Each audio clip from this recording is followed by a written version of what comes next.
my name is Farhat Abdullayev. I'm an assistant professor at the Turin Polytechnic University in Tashkent. I finished my bachelor degree here in Uzbekistan at the National University of Uzbekistan, and I received my PhD in the United States at the North Dakota State University.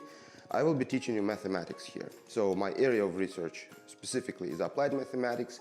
I enjoy application to the real-world problems, material science, fracture mechanics, and everything that can be used to solve the interesting problem that can be applied here in everyday life. But what I want to do today, I want to show you one interesting problem. So when I was entering the university here, I remember when I was taking the exams, the most important things while you're taking the exams to enter the university was to solve the problems as fast as you can.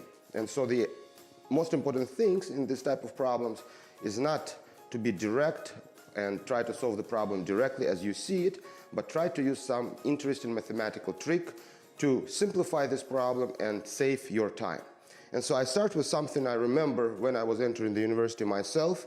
I saw this problem before, and what helped me to solve this problem was the one thing I learned when I was entering the university. So let's look at the following.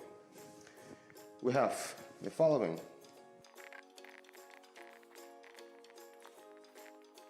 So when one look at this problem, so what do? The first idea comes to your mind, of course, since you're looking at the fractions. You want to find the common denominator. But observe one thing, to find the common denominator between 6 fractions you have here is not that simple. And it will take you a lot of time. Of course, on the exam, you don't have a calculator with you. And so most likely you need somehow to simplify this problem before you start solving. So the first thing to do is, of course, not to look for the common denominator. That would be a bad mistake. You will make a mistake somewhere in the process and you will never get the correct answer. So what I suggest in this example is to try to rewrite this problem in a form that can be easily solved. So notice one thing, that this is the same as. You will ask me, why did I write this problem in this way? The interesting thing about this, that we have an exactly precise formula how to calculate, how to rewrite that fraction. And keep in mind that for any natural number n, we have the following, that. And observe that here n is equal to 3, then if I plug 3 here, I will get exactly 5. And so here n is equal to 5. If I plug it here, I'll get 7. If I get 7 here, I'm going to get 9 in this parenthesis. So the formula says that this is the same as equal to this. Of course, one would ask, how did we get this? This type of problems we're going to, I'm sure, when you enter the university with our help, so you will solve these problems and how to rewrite exactly this fraction in this form. So for now, let's try to remember this formula, okay, and try to use it in this specific example. So now notice that if I want to show that this is exactly equal to this, how do I do this? So I will find the common denominator here. So I need to add n plus 2. I need to add n here. And so what I'm going to get 1/2. Here is going to be n plus 2 minus n over n plus 2. And of course, n cancels out. Of course, you have 2 here left. 2 cancels out. And you have exactly 1 over n times n plus 2. So these two things are the same. And so what we can do, we can simply use this nice formula. So we will use this formula for the first term, for the second term, for the third, fourth, fifth, and sixth. And we'll see what we're going to obtain. All right, guys, so I'm going to erase this part for now. And then at the end, I will make a nice generalization of this formula. So let's write it down. Remember, so for this problem, we have 1/2, 1 over n in this case is equal to 3, minus 1 over n plus 2.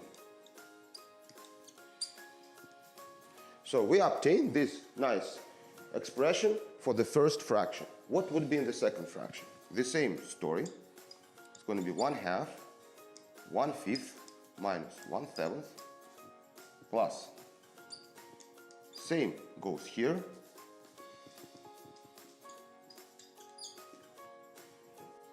Plus 1/2, 1/9 minus 1/11 plus 1/2, 1/11 minus 1/13, and finally plus 1/2, 1/13 minus 1/15. You see, we saved a lot of time. And the question, why did we do this? Now notice that in all these terms there is a 1/2 in front. So this is a common number for every term we have. So we can take it out or factor out and put it outside. So let's write this down. So we have 1/2, put it outside.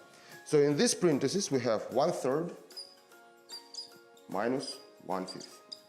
Here 1/2 we took out, so we have plus 1/5 minus 1/7. Here we have plus 1/7 minus 1/9. Here we have,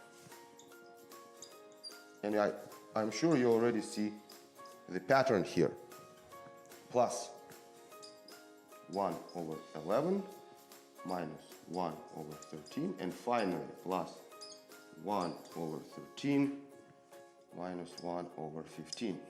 This is a very nice idea, and we already see that what happens here is the following situation. 1/5 and 1/5 cancels out, 1/7, 1/9, 1/11, 1/13. Everything cancels out except, so what we have left here is 1/2, 1/3 minus 1/15. Now, instead of 6 fractions, we ended up only with 2. And of course here, to find the common denominator is much simpler than in the expression we had at the beginning. And so what's have here? We have to write 5 to make a 15, so the common denominator is 15, and we get 1/2, 5 minus 1 is 4, 4/15. So this is cancelled out, and we got the answer 2/15. So it took us about 3 minutes to solve the problem without doing anything complicated. So everything is more or less basic. If you know how to subtract and add the fractions, how to multiply the fractions, this problem will take you 3 to 5 minutes. But if you try to solve this problem directly by calculating the common denominator here, imagine how much work you need. First, you need to multiply everything together and then add the certain things to each fractions. That will take you a lot of time. Now, in general, you can apply these examples to any problems you want. For example, what I'm going to show you here, that we don't need this example anymore.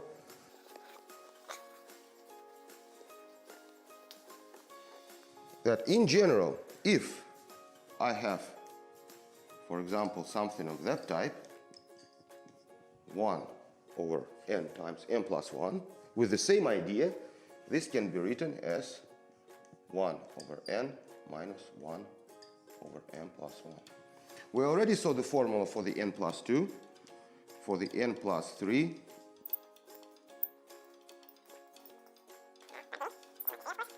and this can be repeated for any values. So this would be 1/4, 1/n plus 1/n minus 1/n plus 4. So I hope, guys, you already see the pattern here, that if I take n plus 5 here, the only number that will change here in front, that would be 1/5. Okay? So that's type of problems, how you need to solve. So the important things about entering or trying to take the exams, it's not how much you know sometimes about the mathematics, but the most important thing is save your time.